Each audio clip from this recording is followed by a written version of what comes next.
यदि आपने इस चैनल को सब्सक्राइब नहीं किया है तो सब्सक्राइब बटन दबाएं। नए वीडियो की सूचना पाने के लिए बेल बटन भी दबाएं। साथियों नमस्कार। DM India online YouTube channel में आपका हार्दिक स्वागत है। आज हम पर्सनैलिटी ऑफ द वीक की खास कड़ी में बातचीत करने जा रहे हैं जानी मानी सामाजिक कार्यकर्ता, लेखिका और मानव अधिकार एक्टिविस्ट शबनम हाशमी जी। शबनम हाशमी जी, आपका स्वागत है इस कार्यक्रम में। जी शुक्रिया बहुत बहुत बुलाने के लिए। जी आप कभी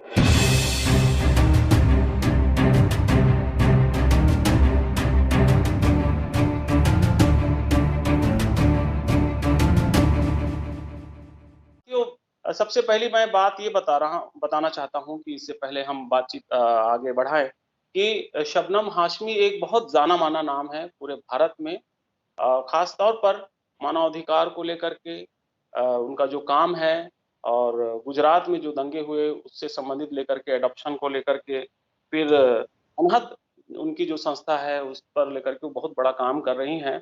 और मैं नहीं समझता कि वो किसी परिचय की मोहताज है। आज उनसे बहुत खुल करके बातचीत हम करने की कोशिश करेंगे कि वो क्या कर रही हैं और किस प्रकार से अपने काम को अंजाम दे रही हैं। मैडम, सबसे पहले मैं जानना चाहूंगा, जैसे कि हमारी जो इस एपिसोड की परंपरा है, हमें जानने की कोशिश करते हैं गेस्ट से कि वो कहाँ की रहने वाली हैं, कहाँ की पैदाइश हुई और कहाँ शुरुआती पढ़ाई लिखाई हुई, इसके बारे में थोड़ा सा बताइए। देखिए, पैदाइश तो मेरी अलीगढ़ की है, लेकिन वो एक बहुत छोटा सा पीरियड था जब मेरे माँ बाप अलीगढ़ में रहते थे। लेकिन मेरा परिवार मेरे पिताजी की तरफ से दिल्ली का है सैकड़ों सालों से। और मेरे नाना जो थे वो यूपी के थे और नानी कश्मीर की थी। तो मुझे लगता है कि मैं आधी दिल्ली की और आधी चौथाई यूपी और चौथाई कश्मीर की हूँ। पढ़ाई लिखाई सारी दिल्ली के सरकारी स्कूलों में ही हुई। और उसके बाद मैंने 1976 में सेंट स्टीफेंस कॉलेज ज्वाइन किया था। लेकिन उसी साल मेरे फादर बहुत बीमार हो गए थे, उन्हें कैंसर हो गया था, तो वो पूरा साल वहां निकल गया और फिर मैं सोवियत यूनियन चली गई थी मुझे स्कॉलरशिप लेके। लेकिन वहां मैंने पढ़ाई खत्म नहीं की। मैं बीच में ही आई, यहाँ पे कुछ काम में शुरू किया एक बस्ती में, और फिर मैं बस्ती की ही होके रह गई। तो बाद में खैर ग्रेजुएशन किया नाम के लिए। लेकिन ये कि मैं अपने को बहुत प्राउडली यूनिवर्सिटी ड्रॉप आउट ही कहती हूँ। जी। अच्छा, इसमें जो है एक जो आपका जो एडल्ट लिटरेसी पे जो कार्यक्रम काम है आपका, मैं चाह रहा हूँ कि उसके बारे में थोड़ा सा बताइए। वहीं से मेरी शुरुआत होती है एक्टिविज्म की। मैं छुट्टी पे आई थी 2 महीने की, और मैंने निजामुद्दीन बस्ती में एक उस टाइम सेंटर चलता था, वहां पे थोड़ा वॉलेंटियर करने के लिए मैं गई थी। और उसमें हुआ ये कि पहले ही जो मुझे 2 लड़कियां जो मेरी स्टूडेंट्स थी वहां पे, वो उनकी कहानी इतनी परेशान करने वाली थी कि मैं फिर उस बस्ती को छोड़ ही नहीं पाई। और मतलब उस सेंटर में तो मैंने नहीं पढ़ाया, लेकिन अलग फिर अपना एक छोटा सा कमरा लेके किराए पे वहां पे पढ़ाना शुरू किया। और मैं फिर 8 साल उसी बस्ती के अंदर तकरीबन सारा टाइम, जो दिन का टाइम, वहीं लगाती थी। और उसमें तकरीबन 400 लड़कियों को हमने वहां पे पढ़ाया। तो मेरी जो पहली स्टूडेंट थी वो, उनकी 12 साल की उम्र में शादी हुई थी, और 15 साल की थी वो जब मेरी उनसे मुलाकात हुई। उस टाइम उनका तलाक हो चुकी थी और 2 बच्चे थे उनके 15 साल की उम्र में। कभी स्कूल नहीं गई थी, कभी स्कूल की शक्ल नहीं देखी थी। ऐसे ही एक और उनकी बहन थी जो वो 16 साल की थी, उनकी भी 2 बच्चे थे, और वो विडो हो गई थी। उसके अलावा भी कुछ 6-7 लड़कियां थी शुरू में, जहां से काम शुरू किया। और फिर ऐसा लगा कि आप बीच में इनको छोड़ के चले जाएंगे तो एक उम्मीद की जो किरण कहीं दिखी है वो खत्म ना हो जाए। बहुत ही कंजर्वेटिव माहौल था उस वक्त उस बस्ती का। काफी परेशानियां झेलनी पड़ी, क्योंकि मैं तो वैसे ही उस टाइम मेरी उम्र भी कमी थी और मैं जीन्स टी शर्ट पहनती थी, बाल हमेशा से ही छोटे थे। तो वहां पे पूरा एक ऐसा दकियानूसी माहौल था, जहाँ पे वो सब जिसे कहते हैं कि परकटी और ये और बहुत कुछ होता था कि ये आ गई, ये हमारी लड़कियों को दीन से हटा देंगी। तो बहुत हमले भी उस बीच हमारे होते थे, हुए हमारे ऊपर। शुरू में मैं जाती थी, फिर गौहर जो मेरे हस्बैंड हैं अब, उन्होंने वहां आना शुरू किया, तो मैं लड़कियों को पढ़ाती थी। उन्होंने कुछ कंप्यूटर कोर्सेज, उस टाइम नया नया शुरू हुआ था, कंप्यूटर आए थे, वो पढ़ाने शुरू किए। तो हम लोगों ने वहां पे 8 साल के करीब काम किया और बहुत फ्रूटफुल रहा। अभी जब हम मुड़ के देखते हैं तो वो जिन लड़कियों को हमने पढ़ाया था, उनमें बहुत सारी लड़कियां ऐसी हैं जो आज नौकरी कर रही हैं। और उनकी सबसे बड़ी बात यह है कि उनकी अगली जनरेशन जो है, ये कभी स्कूल नहीं गई। हमने उनको सेंटर में पढ़ा के जामिया से 10वीं 12वीं के एग्जाम दिलवाए। और जामिया उर्दू एक अलीगढ़ में इदारा है, वहां से हमने इब्तिदाई और माहिर मुअल्लिम, वो अलग अलग उर्दू के कोर्सेज होते हैं, वो करवाए थे। लेकिन आज उनके बच्चे एमए भी कर रहे हैं, पीएचडी भी कर रहे हैं, कोई गिटार बजा रहा है, कोई गाना गा रहा है। तो बहुत उसे देख के सुकून मिलता है कि कुछ किया था, उसका असर हुआ। चलो जी, बिल्कुल। और मैं चाह रहा हूँ कि आप सफदर हाशमी जी के बारे में थोड़ा सा बताएं। वैसे सारा जमाना उनको जानता है, और जी, ऊपर जो ट्रस्ट बना है, उनके याद में बनाया गया है, उसके बारे में कुछ बातचीत आप।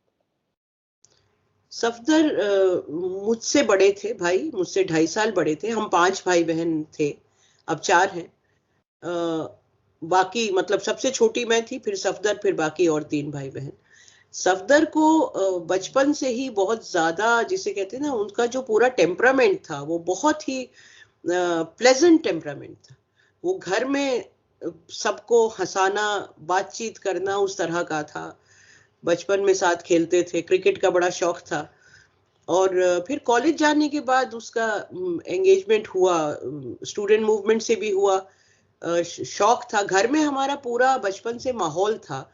घर में हबीब तनवीर आते थे, भीषम साहनी आते थे, जो मैंने अपना बचपन देखा है। लेकिन मेरे माँ बाप के घर में तो मैंने सुना है, पहले जब मैं नहीं थी जब, तो एक जमावड़ा होता था जिसमें मजाज, फैज अहमद फैज, साहिर लुधियानवी, ये सारा जो पूरा, अच्छा। ये पूरा जो पार्टीशन का जो दौर है, जो पूरा फ्रीडम स्ट्रगल है, क्योंकि मेरे फादर फ्रीडम फाइटर थे, उनके दोनों भाई भी फ्रीडम फाइटर थे, उन्होंने जेल भी काटी, तीनों भाई ही जेल में रहे। तो घर में ऐसा पूरा एक लिटरेरी माहौल था। और हाँ, हमने भी बचपन में देखा, तो वो सफदर का जाहिर है कि रुझान भी था। प्लस ये कि 1947 में हमारे दादा की बिजनेस होती थी, वो सारी लुट गई थी, बिल्कुल खत्म हो गई थी, बिल्कुल जिसे कहते हैं कि गरीबी के बिल्कुल कगार पे मेरे फादर पहुंच गए थे। तो घर में कभी भी कुछ बहुत ज्यादा कभी नहीं रहा। 1969 के बाद, 70 के बाद ऐसा था कि ये हो गया था कि भाई 2 वक्त के खाने के लिए परेशानी नहीं है, लेकिन उससे ज्यादा कभी नहीं होता था। तो उस एक तरफ वो माहौल था, लेकिन घर में और कुछ हो ना हो, किताबें बहुत सारी थी। और अच्छा म्यूजिक जो है वो होता था। पहली बार जब रिकॉर्ड प्लेयर घर में आया, मुझे अभी भी याद है, मैं छोटी थी, तो बचपन से फिर हमने वो पंकज मलिक और केएल सहगल और डीवी पालुस्कर के गाने घर में चलते थे। तो एक उस पूरे माहौल से निकल के, और हमारे माँ बाप ने कभी भी हमें ये प्रेशर नहीं किया कि अपना कैरियर बनाओ। ये था कि एक अच्छा इंसान बनना है, एक दिल में दूसरों के लिए तकलीफ होनी चाहिए, अगर ना इंसाफी है आसपास तो उसके खिलाफ आवाज उठानी है। ये दोनों ही माँ बाप का था। तो उसमें ये लाजमी था कि बजाय बड़ी बड़ी नौकरियों के पीछे भागने के, कुछ ना कुछ ऐसा, सभी ने यही किया, सारे भाई बहनों ने यही किया।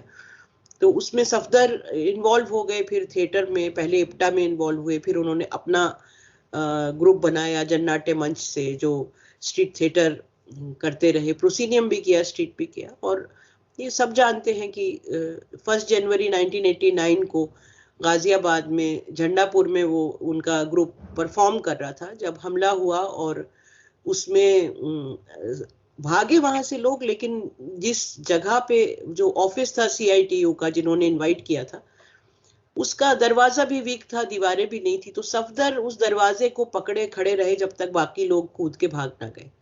तो आखिर में फिर जाहिर है कि जो दंगाई थे, उन्होंने उन पे हमला किया और 2 दिन बाद उनकी दिल्ली में हॉस्पिटल में डेथ हो गई।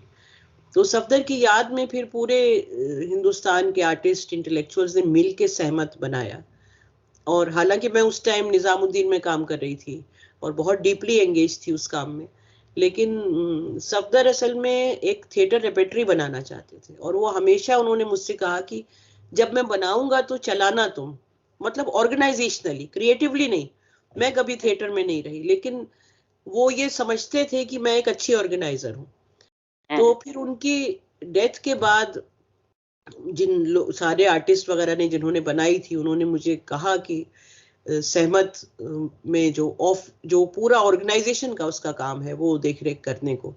तो फिर मैंने निजामुद्दीन के काम को थोड़ा पीछे रख के और सहमत में मैं इन्वॉल्व हो गई। और फिर 15 साल मैंने सहमत को चलाया, 1989 से और 2003 जनवरी तक।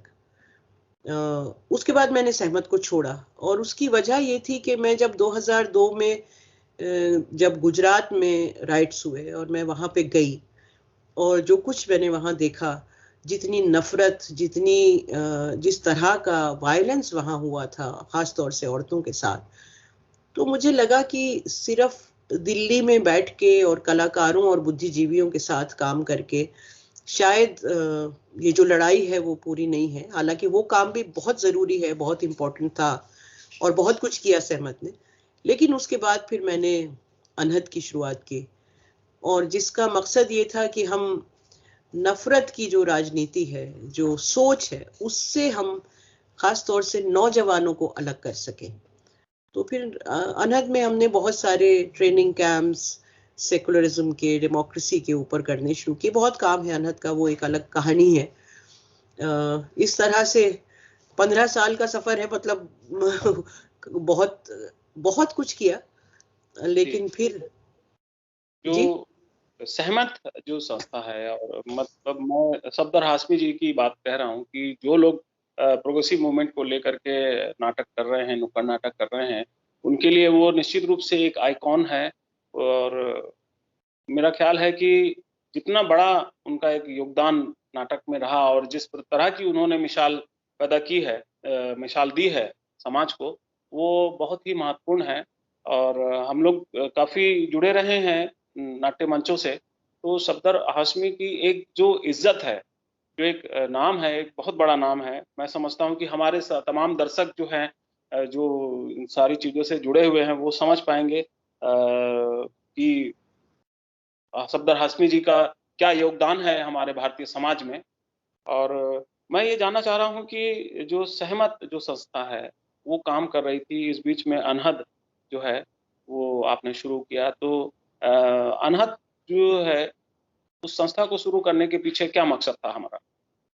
मैंने जैसा बताया कि मैं 2002 में जब गुजरात के अंदर पूरा नरसंहार हुआ, तो हम लोग, मैं और मेरे हस्बैंड गौहर, और इनफैक्ट हमारा बेटा उस टाइम 15 साल का था, हम तीनों ही गुजरात गए। पहले मतलब 10 दिन के अंदर ही हम लोग गुजरात चले गए थे। उस टाइम तो मकसद ये था कि कम से कम डॉक्यूमेंट तो करें क्या हो रहा है। लेकिन जब वहां जाके हमने देखा, और तकरीबन पहले शुरू में तो हम महीना भर लगा के वापस आ गए थे। पहली फिल्म जो गुजरात पे आई, डॉक्यूमेंट्री, वो गौहर ने बनाई थी। लेकिन उसके बाद मुझसे रहा नहीं गया दिल्ली में। बहुत घुटन सी होने लगी थी, क्योंकि मुझे लगा कि हम जो भी कर रहे हैं, इस टाइम जरूरत है गुजरात में होने की। तो फिर मैं वापस गई और मैंने तकरीबन 1 साल गुजरात में ही आती जाती रही, लेकिन पूरा साल ज्यादातर वक्त वहीं बिताया। रिलीफ कैंप्स में काम करते रहे। और फिर मैंने जो गैंग रेप सर्वाइवर्स थी औरतें, उनसे जाके मैं अलग अलग डिस्ट्रिक्ट में मिली। हालांकि मैं कर कुछ नहीं सकती थी, उस टाइम इतनी समझ भी नहीं थी। लीगल तो मुझे कुछ तब भी नहीं आता था, अब भी नहीं आता कि लीगल लड़ाइयाँ। लेकिन मुझे लगा कि कम से कम उनका दुख बांटने के लिए तो जा ही सकते हैं। उनके साथ बैठ के एक अपनी उनके साथ क्या हुआ, उनको ये कहना कि भाई हम तुम्हारे दर्द में शामिल हैं, उस टाइम वो भी जरूरी था, क्योंकि लोग नहीं जा रहे थे और इतने दूर दूर अलग अलग डिस्ट्रिक्ट में। जी, मॉरल तो बस सपोर्ट भी होना बहुत जी, महत्वपूर्ण मॉरल है। सपोर्ट ही दे पाए। लेकिन उसके बाद फिर ये लगा कि ये जिस तरह की नफरत हमारे समाज में बोई जा रही है, और जब नफरत एक बिल्कुल उरूज पे पहुंच जाती है तभी आप इस तरह की हिंसा करते हैं। तो उसके बाद लगा कि हमें जरूरत है काम करने की, कि हम नौजवानों के दिलों से, दिमागों से ये नफरत निकालें। तो फिर साल भर बाद प्रोफेसर के एन पानिकर हमारे अनहद में भी सहमत में भी थे, और मैं हमेशा उनसे बहुत, जो भी मुझे कभी ऐसा हुआ कि कुछ डिस्कशन करना है, कोई आइडियोलॉजिकल बात करनी है, तो मैं हमेशा उनके साथ डिस्कशन करती थी। वो केरला जा चुके थे, फिर मैं केरला गई, उनसे मैंने बात की कि मुझे अब ये लग रहा है कि कुछ और करने की जरूरत है, क्योंकि हम सिर्फ दिल्ली में या सिर्फ आर्टिस्ट और इंटेलेक्चुअल्स के साथ काम करके जो कुछ हो रहा है देश में उसको नहीं बदल पाएंगे। फिर उनसे डिस्कशन हुआ, उन्होंने भी कहा कि हमें जरूरत है कि हम नौजवानों के साथ काम करें और देश के अलग अलग भागों में। तो फिर अनहद की शुरुआत हुई। शुरू में प्रोफेसर के एन पानिकर, मैं और हर्ष मंदर, हर्ष से भी मुलाकात गुजरात में ही हुई थी, वो भी वहां काम करने गए थे, हम लोग भी गए थे। तो फिर हम तीनों ने मिलके अनहद की शुरुआत की, और शुरू में हम सिर्फ यही कर रहे थे, रेजिडेंशियल कैंप्स कर रहे थे नौजवानों के लिए। शुरू में तो गुजरात में ही किए। गुजरात में कम से कम 15,000 के करीब नौजवान ऐसे हैं जिन्होंने हमारे ये रेजिडेंशियल कैंप्स अटेंड किए, और जहां पे उन्हें पहली बार एक दूसरा भी समाज बन सकता है, नफरत से ऊपर उठ के भी कुछ है, वो बातें सुनने को मिली। तो वो बहुत अच्छा एक्सपीरियंस रहा। और फिर तो खैर अनहद वहां से धीरे धीरे बढ़ता चला गया। फिर तो गुजरात में भी हमने बहुत काम किया, कश्मीर में अर्थक्वेक आया तो हम वहां गए, फिर वहां पे 30-35 गांव में काम शुरू कर दिया। फिर बिहार गए, वहां शुरू कर दिया, मेवात में किया। तो काम अनहद ने बहुत लेवल्स पे किया है, बहुत सारा किया है। लेकिन जाहिर है कि 2014 में जब ये सरकार आई, मोदी सरकार आई, तो क्योंकि हमने गुजरात में जो काम किया था, कोई ऐसा जिला नहीं है जहां पे अनहद ने लीफलेट ना बांटे हों, जहां नुक्कड़ नाटक ना किए हों, जहां पे महिलाओं के और युवाओं के हमने कन्वेंशंस ना किए हों, कोई ऐसी जगह नहीं है। तो वो हमसे तो काफी नफरत करते ही थे। तो जब सरकार में जैसे ही आए तो सबसे पहले, मैंने कभी मीडिया में कहा नहीं इन बातों को ज्यादा, सबसे पहले हमला आया अनहद के ऊपर। होम मिनिस्ट्री की इंक्वायरी, इनकम टैक्स इंक्वायरी, सब कुछ कर करा के पहले तो उन्होंने FCRA रिन्यू कर दिया, लेकिन फिर उसके बाद एक दिन चिट्ठी आई कि आपका काम जनता के हक में नहीं है, इसलिए हम आपका FCRA कैंसिल कर रहे हैं। तो और जो इंडिया में जो लोग डोनेट कर रहे थे, डोनर्स थे, उनके पास भी इनकम टैक्स के नोटिस गए, एक तरह से एक इंडिकेशन देने के लिए कि आपको अनहद को सपोर्ट नहीं करना है। तो वो धीरे धीरे करके जाहिर है कि काम कम होता गया। अब दिल्ली में एक हमारे पास फ्री जगह है, वहां से हम ऑफिस चलाते हैं, बाकी स्टेट्स के ऑफिसेज वगैरह बंद हो गए धीरे धीरे। लेकिन ये कि काम तो जारी है। बंद हो जी, फाइनेंशियल जो सपोर्ट मिल रहा था वो एक प्रकार से बंद हो गया। वैसे काफी संस्थाएं हैं जिनके बारे में मैं जानता हूं कि वो जब से मोदी सरकार आई है उसके बाद से खासतौर पर इस तरह से काम या इस उद्देश्य से काम करने वाली, जो गंगा जमनी तहजीब को बनाए रखने के लिए जो काम करने वाली संस्थाएं हैं, उनका जो फाइनेंशियल जो सपोर्ट था उसको हटा दिया गवर्नमेंट ने। FCRA जो है कैंसिल कर दिया जी। और ये बड़ी दुख की बात है कि अनहद के साथ भी हुआ। और देखिए, इस बीच वो तो ऐसा है कि इस सरकार को और इनकी जो राजनीति है, इनकी जो सोच है, जो फासीवादी सोच है, उसमें किसी भी तरह का प्रतिरोध हजम नहीं होता। तो जो भी सवाल उठा रहा है, जो भी आवाज उठा रहा है, उन आवाजों को बंद करना जो है, वो इनको अगर इस देश में हावी रहना है तो उन आवाजों को बंद करना जो है वो इनके लिए जरूरी हो जाता है। तो वो सिर्फ अनहद के साथ नहीं हुआ, वो कलाकारों के साथ हुआ, वो बुद्धिजीवियों के साथ हुआ, वो बहुत सारे जर्नलिस्ट के साथ हुआ। आज ही मेरे पास अभी फोन आया एक मीडिया चैनल से कि उनका लाइसेंस कैंसिल कर दिया गया है। तो इस तरह से जितने भी सिविल सोसाइटी में, क्योंकि सारे लोग जो हैं, जो गलत हो रहा है, वो चाहे कोई भी सरकार हो उसके सामने वो आवाज उठाते हैं, चाहे वो यूपीए की सरकार हो या इनकी सरकार हो या कल को किसी और की आ जाए, तो सिविल सोसाइटी का, एक्टिविस्ट का काम ही ये होता है कि गलत चीजों को दर्शाए, उसके सामने आवाज उठाए। इनको कोई भी आवाज उठाने वाला पसंद नहीं है और इनको एक ही तरीका आता है, या एफआईआर करके जेल में डाल दो या इस तरह से फंड्स बंद कर दो। खुद एफडीआई लेके आते हैं डिफेंस में।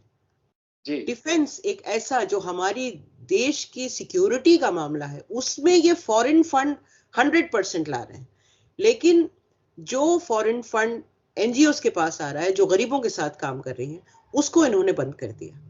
तो जाहिर है ये सारी चीजें जो हैं वो फासीवाद, फैशिज्म के अंडर होती हैं और वो हो रही हैं इस मुल्क में। तो हाशमी जी, आपका जो एक बड़ा काम है मेंटल हेल्थ के लिए और एडॉप्शन के लिए, तो मैं चाह रहा हूं कि इस बारे में बताइए कि इस मुद्दे पर काम करने की जरूरत क्यों पड़ी, क्या आपको लगता है? ये दोनों असल में एक दूसरे से जुड़े हुए हैं। हमने एक 25 साल पहले हमने एक बेटी अडॉप्ट की थी। पालना एक जगह है जहाँ पे बच्चे जो भी खो जाते हैं या छोड़ देते हैं माँ बाप या कहीं, तो वो पालना एक एडॉप्शन एजेंसी है, वहां से हम लोग गए थे अडॉप्ट करते। तो जब हम गए तो हमें ये बताया गया कि जो नॉन हिंदूज हैं, यही कैटेगरी यही बताई गई, नॉन हिंदू, उनको मतलब उनको एडॉप्शन उस तरह वो नहीं कर सकते, गार्जियनशिप सिर्फ मिलती है। तो हमें ये मालूम नहीं था, तो मैंने कहा क्यों, गार्जियनशिप क्यों मिलती है? तो उन्होंने कहा कि नहीं, कोई ऐसा कानून नहीं है, सिर्फ एक Hindu adoption and maintenance act है और बाकी स्पेशली मुस्लिम, क्रिश्चियंस, पारसीज, इनके लिए कोई ऐसा कानून नहीं है जिसके अंडर वो अडॉप्ट कर सके। तो बहरहाल हमने तो गार्जियनशिप में अडॉप्ट लिया, गार्जियनशिप ली बच्ची की। उसके बाद फिर मैं सुप्रीम कोर्ट गई, क्योंकि मुझे ये बहुत अटपटा लगा। मैं सुप्रीम कोर्ट गई और मैंने कहा कि ये डिस्क्रिमिनेशन जो है, कि मेरे साथ नहीं, उस बच्ची के साथ डिस्क्रिमिनेशन है। क्योंकि अगर किसी बच्चे को कोई हिंदू परिवार लेता है तो उसको पूरे बायोलॉजिकल चाइल्ड होने के राइट्स मिलते हैं उस बच्चे को, लेकिन उसी बच्चे को अगर कोई ऐसा परिवार जो हिंदू नहीं है, जो किसी और धर्म का है या हमारे जैसा जो किसी भी धर्म में यकीन नहीं रखता, नास्तिक है, तो उसको बायोलॉजिकल चाइल्ड होने के राइट्स नहीं मिलते।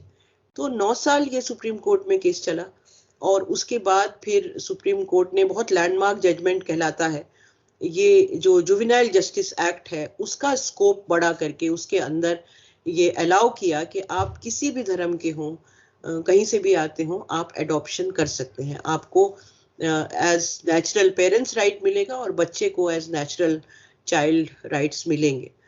तो एडॉप्शन की तो कहानी बेटी से ही शुरू हुई।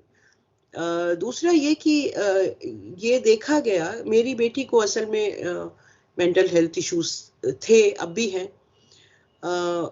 तो मेंटल हेल्थ का तो वहां से ही शुरू हुआ, क्योंकि हमें शुरू में तो समझ में नहीं आया। सबको लगता है कि बच्चा टीनेजर हो रहा है तो टैंट्रम्स होते हैं, हम भी यही सोचते थे, लेकिन धीरे धीरे पता चला कि ये बहुत प्रॉब्लम है। तो खैर शुरू में तो उसका इलाज, साइकेट्रिस्ट, थेरेपी, ये सारी चीजें हम करते रहे, अब भी वो जारी रहता है।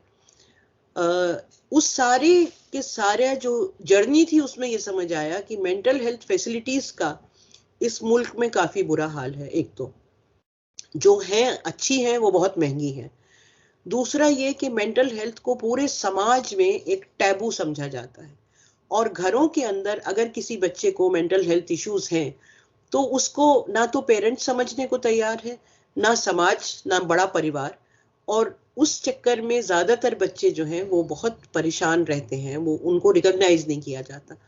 तो फिर हमने धीरे धीरे इसकी बात शुरू की। हमने अनहद में भी एक you me and mental health नाम से एक प्लेटफॉर्म तैयार किया, जहाँ पे हम रेगुलरली हमने साइकेट्रिस्ट को बुलाना शुरू किया, थेरेपिस्ट को बुलाना शुरू किया, ताकि ऐसे लोग जिनके घर में नहीं समझ पा रहे लोग या उनको कोई आउटलेट नहीं मिल रहा, तो वो कम से कम आके बात कर सकें, अपने सवाल पूछ सकें, और ये साइकेट्रिस्ट और थेरेपिस्ट लोगों को बता सकें कि अगर आपको ये आपके साथ ये ऐसा कुछ हो रहा है, डिप्रेशन है या एंजाइटी है, तो उसमें आप क्या कर सकते हैं। तो कोरोना के बीच में वो बंद हो गया सिलसिला, हम उसे दोबारा रिवाइव करेंगे। और दूसरा मैं ये कहूंगी कि मुझे अपनी बेटी पे एक तरह से बहुत गर्व है कि उसने एक तो उसने पेंटिंग शुरू की एज थेरेपी, और फिर उसने अपनी एक पहली जो पेंटिंग एग्जीबिशन की वहां पे शी डिसाइडेड टू स्पीक, और उसने वहां से बोलना शुरू किया कि मेंटल हेल्थ क्या है और किस तरह मेंटल पेशेंट जो है उसको पूरा समाज देखता है और उसका मजाक उड़ाता है और क्या जरूरी है। तो उसके ओपनली बोलने से कि मुझे मेंटल हेल्थ इश्यूज हैं और मैं मेंटल इलनेस से गुजर रही हूँ और मैं ये दवा खाती हूँ, थेरेपी करती हूँ, उससे बहुत लोगों को एक बहुत हौसला मिला कि ये कोई ऐसी चीज नहीं है जिसको छुपाना है। फिर उसने फेसबुक लाइव शुरू किए, तो कई फेसबुक लाइव उसके 20-20 हजार उसके व्यूज जाते थे, क्योंकि बहुत सारे ऐसे लोग हैं जिन्हें नहीं पता कि वो क्या करें, कहाँ जाएं। तो उस तरह से बस मेंटल हेल्थ इश्यूज के साथ एक काम शुरू हो गया, और अनहद में खास तौर से ऐसे बहुत नौजवान बच्चे आए और अब भी आते हैं जिनके घरों में लोग नहीं समझते कि उनको मेंटल हेल्थ इशू है या डिप्रेशन है। तो ऐसे बहुत बच्चे लगातार हमारे पास आते हैं जो जिनकी हम मदद भी करते हैं। कभी अब तो हमारे पास फंड्स बिल्कुल नहीं रहते, लेकिन हमने पहले बहुत लोगों की थेरेपी के लिए भी पैसा दिया है, उनको हम हेल्प करते हैं, किस साइकेट्रिस्ट के पास जा सकते हैं, टाई अप भी करवाते हैं, खुद भी बैठ के बात करते हैं। मेरे पास रात को कई बार 12 बजे 1 बजे भी फोन आता है बच्चों का जो बहुत परेशान होते हैं और उनको कोई नहीं होता जो उनसे बात करे। उस वक्त जब वो डिप्रेशन की हाल में होते हैं या एंजाइटी होती है, उन्हें किसी से बात करना होता है, माँ बाप नहीं समझते और कोई पीयर में नहीं समझता। तो ऐसे बच्चे बहुत सारे मुझे फोन आज भी करते हैं। बहुत मुश्किल काम है, बहुत मुश्किल काम है, क्योंकि मैं कोई प्रोफेशनल नहीं हूँ, मैं थेरेपिस्ट भी नहीं हूँ, लेकिन ये कि मुझे लगता है कि रीच आउट करने की जरूरत है जितने ज्यादा लोगों तक हम पहुंच सकें। इस बारे में गवर्नमेंट जो है वो ध्यान देने का एक कोशिश पर मेरे को खास करके हमारे जो छत्तीसगढ़ में मेंटल हेल्थ के लिए भी एक प्रयास किया जा रहा है। मेंटल हेल्थ का जो इश्यू है वो ना केवल उन लोगों के लिए कि जिनके जो बच्चे हैं या बड़े हैं वो दिखाई पड़ता है कि उनमें हेल्थ इश्यू है, लेकिन आम जो आदमी है उनको भी मेंटल रिलीफ की या उस थेरेपी की जरूरत पड़ती है, क्योंकि बहुत सारे दौर से जिंदगी में आदमी गुजरता है, कभी उसको सुख होता है, कभी दुख होता है, कभी कुछ जी प्रॉब्लम्स आती हैं जीवन में तरह तरह की।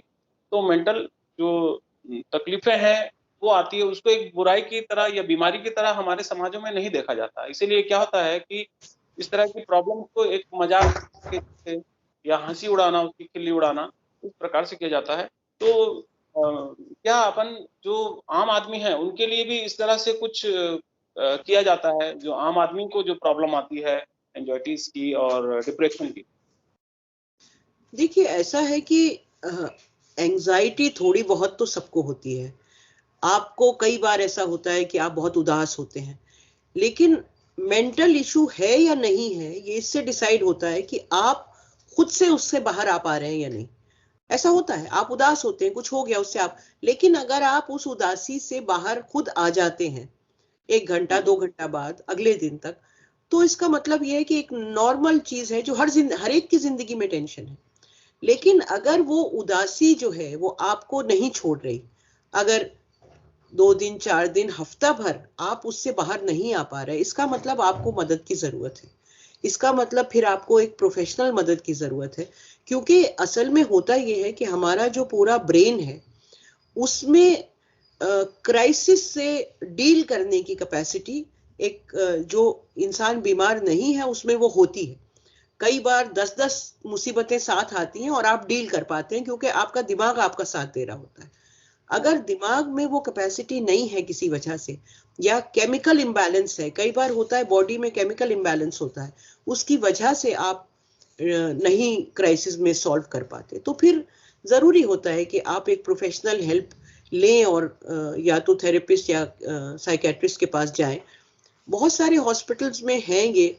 सिर्फ ये है कि हमारे समाज में इसको अगर इतना बुरा ना समझा जाए तो बहुत ज्यादा लोग जो हैं वो ज्यादा खुशी से रह सकते हैं, क्योंकि कई बार बहुत छोटी सी शुरुआत होती है, आप वहीं पे जाके अगर डॉक्टर से मिलने, थेरेपिस्ट से मिलने, तो वहीं का वहीं प्रॉब्लम सॉल्व हो जाएगा, वो इतना बढ़ेगा ही नहीं। लेकिन उसमें अपनी सोच बदलने की जरूरत है।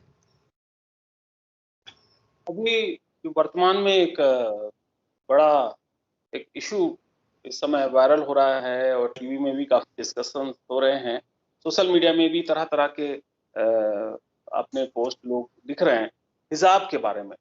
और जैसे कि एक घटना वायरल हुई है, आपकी भी नज़र में वो आई है, जो स्कूल की लड़की है उसको कुछ जी भगवाधारी लोग उसको घेरे हुए हैं और हिजाब का विरोध कर रहे हैं और वो नारा लगा रही है। तो मैं चाहता हूँ कि इस बारे में बताइए कि इस बारे में आप क्या राय रखते हैं? क्या आपको लगता है कि इस तरह से जो दो धर्म को खड़ा करना क्या सही है, या फिर आपका नजरिया क्या है? देखिए, इसमें कई सारे इश्यूज हैं और इसको सिर्फ एक नजर से देखना मुश्किल है। एक तो ये कि मैं एक राजनीति में मेरा एक जो समाज में जो राजनीति होती है उसमें मेरा एक दखल है। मैं ये समझती हूँ कि हम जो भी करते हैं उसकी एक राजनीति होती है। कोई भी जो ये कहता है कि मैं एपॉलिटिकल हूँ, अराजनीतिक हूँ, वो बकवास है। आप अगर जो गलत हो रहा है उसके खिलाफ आवाज उठा रहे हैं या आप गलत के खिलाफ नहीं आवाज उठा रहे, उन दोनों की राजनीति होती है। तो एक तो मुझे जो लगा कि इलेक्शन चल रहे हैं 5 राज्यों में, बीजेपी पूरी तरह से कोशिश कर रही है, अलग अलग चीजें कोशिश कर रही है कि कैसे सारे इलेक्शन को हिंदू मुसलमान कर दिया जाए, क्योंकि कुछ भी काम नहीं किया। बहुत चीजें उन्होंने ट्राई की, नहीं काम किया। जो जमीन पे हालात हैं, जो लोगों ने सफर किया है, उनके खिलाफ एक माहौल बना हुआ है। उसमें एक इमोशनल इशू सडनली उठ के आ जाए और पूरे देश में फैल जाए, तो उससे किसको फायदा होता है? मैं किसी भी एक्शन के पीछे ये देखती हूँ कि ये एक्शन हुआ, इससे फायदा किसको हुआ। और जिसको फायदा हुआ, मुझे लगता है कि कहीं ना कहीं जिसको फायदा हुआ उसमें उसका हाथ इसमें रहा होगा। मैं ये नहीं कह रही मैं 100% सही हो सकती हूँ, हो सकता है मैं गलत भी हूँ, लेकिन जनरली मैं बात कर रही हूँ। तो इस पूरे एपिसोड में एक तो बीजेपी का फायदा होता है कि वो पूरा एक नेशनल इशू बन गया। हम धर्म संसद की बात नहीं कर रहे, हम मुसलमानों के ऊपर जेनोसाइड का पूरा कॉल दी गई उसकी बात नहीं कर रहे, हम बेरोजगारी की बात नहीं कर रहे, हम कोविड में गंगा में लाशें बही उसकी बात नहीं कर रहे, हम सिर्फ हिजाब की बात कर रहे हैं। आज पूरे देश में हर चैनल, हर छोटे वो बात कर रहे हैं। एक तो ये। दूसरी तरफ जो मुसलमानों की फंडामेंटलिस्ट फोर्सेस हैं, जो लगातार औरत को एक खास जगह पे ढकेल देना चाहती हैं, उनको फायदा हुआ, क्योंकि अब तो ये एक बड़ा इशू बन गया कि हर औरत को हिजाब पहनने का अधिकार है, फंडामेंटल राइट कहना शुरू कर दिया। जिस तरह शाहबानों के टाइम, अगर आपको याद हो, सुप्रीम कोर्ट का एक जजमेंट आया, सारा का सारा जो मुस्लिम कंजर्वेटिव तबका था वो सड़कों पे उतर गया, उस जजमेंट को वापस कर दिया गया। तो एक मुसलमान औरत को एलिमनी ना देने से किसको फायदा हुआ? मुसलमान औरत को तो फायदा बिल्कुल नहीं हुआ, उनका लॉस हुआ। उनका लॉस हुआ। मुसलमान औरत हमेशा एक, जिसे कहते हैं कि शतरंज के खेल में एक प्यादा बन जाती है, मुझे ऐसा लगता है। अब जहां तक कर्नाटका का सवाल है, ये तो ओवरऑल बात, जहां तक कर्नाटका का सवाल है, पहले तो जिस तरह की बेहूदगी हो रही है, उस एक लड़की को घेर लिया भगवाधारियों ने, या एक और वीडियो आया कि वो लड़कियां हैं बुर्का पहन के जा रही हैं, उन पे लड़के बदतमीजी कर रहे हैं, पानी फेंक रहे हैं, या कॉलेज के गेट पे रोक दिया गया। इस तरह की चीजें मैं बहुत स्ट्रांगली कंडेम करती हूँ और इनका होने का कोई मतलब नहीं है। या ये कि जिन कॉलेजेस में लड़कियां जाती हैं, बहुत सारी ऐसी लड़कियां हैं जो शायद आप कहेंगे कि अगर मेरी तरह जाना है तो उनके घरों से निकलने नहीं दिया जाएगा, ऐसा ये भी माहौल है। तो हम किसी भी लड़की को उससे एजुकेशन के राइट्स हम नहीं छीन सकते। एजुकेशन बड़ी मुश्किल से तो उनको आने को मिलता है। ये सारी चीजें जो है बिल्कुल सही। हम अगर उडुपी के कॉलेज की बात करें, जहां से ये शुरू हुआ, वो कॉलेज एक लड़कियों का कॉलेज है, वो कोएड कॉलेज नहीं है। वो कोविड के बाद सितंबर में खुला था, सितंबर से खुला। उस कॉलेज में लड़कियां हिजाब, बुर्का सब कुछ पहन के जा सकती हैं कॉलेज के अंदर, लेकिन क्लास के अंदर हिजाब अलाउड नहीं है, हमेशा से अलाउड नहीं है क्लास के अंदर। और लड़कियों का कॉलेज है, कोएड हो तो आप, तो सितंबर से दिसंबर तक भी अलाउड नहीं थी, जहां तक मेरी जानकारी है। हो सकता है मुझे गलत हो, लेकिन मेरी जो जानकारी है, मैंने बहुत लोगों को फोन किए हैं, उसके हिसाब से दिसंबर में कुछ लड़कियां डिसाइड करती हैं कि हम हिजाब पहनेंगे क्लास के अंदर भी। कॉलेज उन्हें कहता है कि ये हमारे रूल्स के खिलाफ है, हम आपको कॉलेज कैंपस में आने को मना नहीं कर रहे। वो मुझे लगता है कि वो चीज कॉलेज, लड़कियां, पेरेंट्स, उनके बीच में सुलझाई जा सकती थी। वो बड़ी कब बनती है, उसके बाद फिर कॉलेज का रुख भी गलत है कि उन्होंने दरवाजे पे रोक दिया। ये उनको बिल्कुल नहीं करना चाहिए था, ये बिल्कुल गलत है। अगर वो दरवाजे पे ना रोकते तो शायद ये ना होता इस तरह का। आते आप बैठ करते, कोई भी बड़े से बड़ा मसला बातचीत में हल हो सकता है, लेकिन उसके बाद उसमें कैंपस फ्रंट कूद जाता है। वो एक कॉलेज से दूसरे, तीसरे, चौथे, यहां तक के यूपी के अंदर बड़े बड़े डेमोन्स्ट्रेशन शुरू हो जाते हैं। तो एक तो ये है, दूसरा ये पूरी डिबेट शुरू हो जाती है कि ये हमारा फंडामेंटल राइट है। मैं इस्लाम की स्कॉलर नहीं हूं, मैंने तो जैसा आपको कहा मैं नास्तिक हूं। कल मैंने एक ऐसी महिला जो कि रोजे रखती हैं, नमाज पढ़ती हैं, इस्लाम की स्कॉलर हैं, उनसे मैंने पूछा कि इस्लाम में फंडामेंटल मतलब जैसे होता है ना कि सरदारों के 5 है ना, कि आप बाल, केश और कड़ा और कृपान, और उसी तरह से। तो मैंने कहा कि इस्लाम में ऐसा क्या है, तो उन्होंने कहा कि एक खुदा में यकीन रखना, दूसरा रोजा, नमाज, ज़कात और हज, ये चीजें हैं। मैंने उनसे पूछा कि कुरान में हिजाब है, उन्होंने कहा नहीं, हिजाब जो कुरान में है उसका मतलब इस हिजाब से नहीं है, मतलब सर ढकने से, इस तरह से नहीं है। तो पहली बात तो ये कि ये ऐसा कुछ है नहीं कि ये कंपलसरी है। अगर ये आपके धर्म में कंपलसरी हो तो मैं मान लूं। दूसरी बात ये कि बीइंग अ सोशल एक्टिविस्ट मैं भी नजर रखती हूँ। मुझे याद है 1993 में कश्मीर एक बहुत खुली जगह होती थी। कश्मीर में, कश्मीर की मुसलमान औरतें जो हैं बहुत आजादी से घूमती थी। 1993 में, हाँ 93 की बात है, आसिया अंद्राबी जो दुख्तराने मिल्लत चलाती थी, उन्होंने ये धमकी दी थी कि अगर कश्मीरी लड़कियां हिजाब नहीं पहनेंगी तो उनको उसका खामियाजा भुगतना पड़ेगा। और उसके बाद लड़कियों के ऊपर पेंट भी फेंका गया और कई तेजाब की भी कोशिश की गई।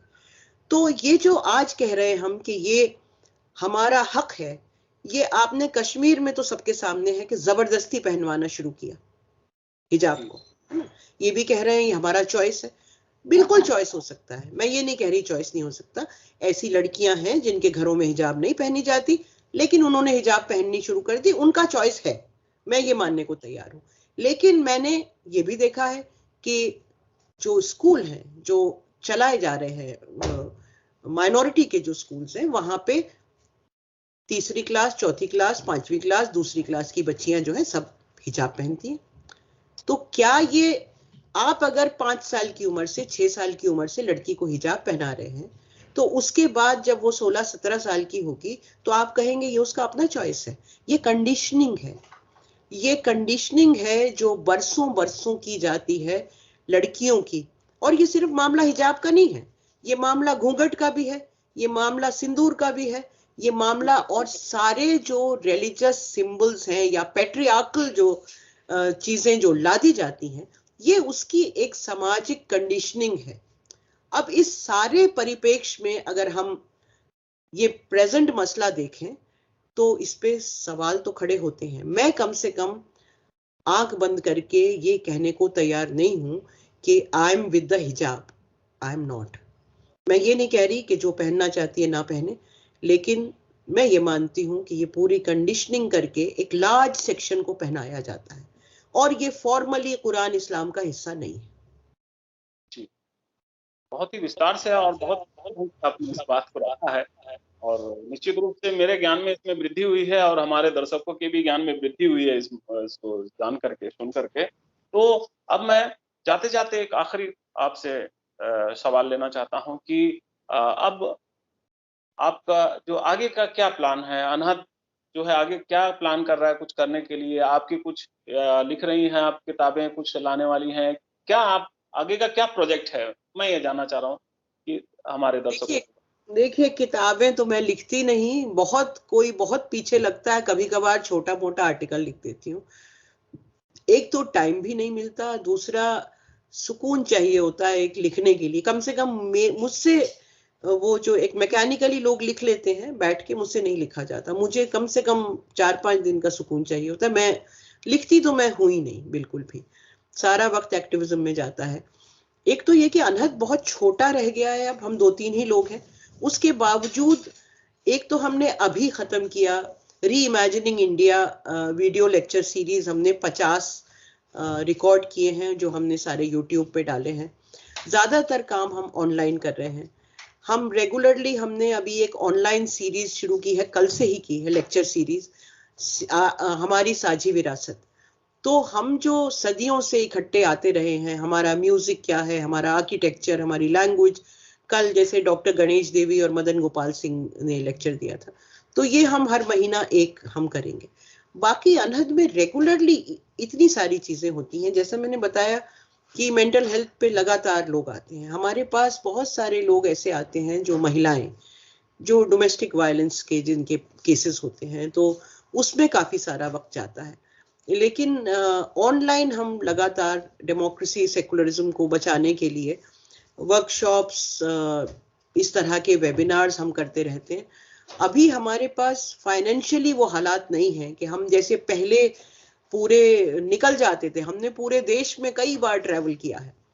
उस तरह के फाइनेंशियल हालात नहीं है, क्योंकि एक तरफ से, और वैसे भी जो लोग सपोर्ट भी करते थे, अब क्योंकि इतने सारी संस्थाएं हो गई जिनके पास पैसा नहीं है, देने वाले वही चंद लोग हैं, तो वो किस किस को डोनेशन दें। तो जो कुछ हम ऑनलाइन कर पाते हैं, अपनी आवाजें जरूर बुलंद रखते हैं। ये बहुत बड़ी बात है कि आप भले ही बहुत ज्यादा कुछ ना कर पाए, लेकिन डरे नहीं। फांसीवाद जो है वो डर पे पनपता है। तो आवाजों को बुलंद रखना, लगातार सवाल करते रहना, और जो भी सत्ता में बैठा है उससे डरे बगैर सवाल करते रहना, वो हमने हमेशा किया है। जब सन्नाटा होता था मुल्क में तब भी किया है। जैसे अयोध्या का जब जजमेंट आया, आपको याद होगा कि सारे देश में एक माहौल बना दिया गया था कि कुछ कहना नहीं है, जजमेंट अच्छा ही होगा। एक माहौल बना दिया गया था। बस्ती बस्ती गए थे आरएसएस वाले भी और भी, कि बोलना कुछ नहीं है, ताकि मुसलमान हिम्मत ना करे बोलने की। और सिर्फ अनहद एक संस्था थी जिसने बाकायदा पब्लिक मीटिंग की और कहा कि हम इसको बदल तो नहीं सकते क्योंकि सुप्रीम कोर्ट का जजमेंट है, लेकिन ये जजमेंट गलत है, हम इससे सहमत नहीं हैं। तो जब भी देश में इस तरह का सन्नाटा हुआ है, हमने आवाज उठाई है, और वो हम, मुझे लगता है, करते रहेंगे हमेशा। बहुत अच्छा लगा, आपने अपने बिजी शेड्यूल से एक समय निकाला हमारे साथ बातचीत करने के लिए पर्सनैलिटी ऑफ द वीक की इस खास कड़ी में। आपका शुक्रिया। बहुत बहुत शुक्रिया, और आशा करता हूं कि भविष्य में भी कुछ मुद्दों पर अगर मौका बनेगा तो हम लोग जरूर बातचीत करेंगे। जरूर जरूर। और मैं अपने तमाम दर्शकों को भी शुक्रिया अदा करता हूं कि उन्होंने इस वीडियो को ध्यान से देखा। और वो दर्शक जो कि नए आए हैं इस चैनल पे, मैं उनसे रिक्वेस्ट करता हूं कि वो सब्सक्राइब करें, वीडियो को लाइक करें, शेयर करें और अपने तमाम दोस्तों रिश्तेदारों तक पहुंचाएं, ताकि जो आवाज है, जो डेमोक्रेसी की, जो की आवाज है, जो प्रगतिशील विचारधारा की आवाज है, वो लोगों तक पहुंच सके। और एक जो दूसरा पहलू है, वो पहलू भी लोगों की जानकारी में आए। और आप सभी ने इस वीडियो को ध्यान से देखा, इसके लिए बहुत बहुत धन्यवाद। और आपका भी बहुत बहुत धन्यवाद। बहुत नमस्कार। धन्यवाद, शुक्रिया बुलाने के लिए। नमस्ते।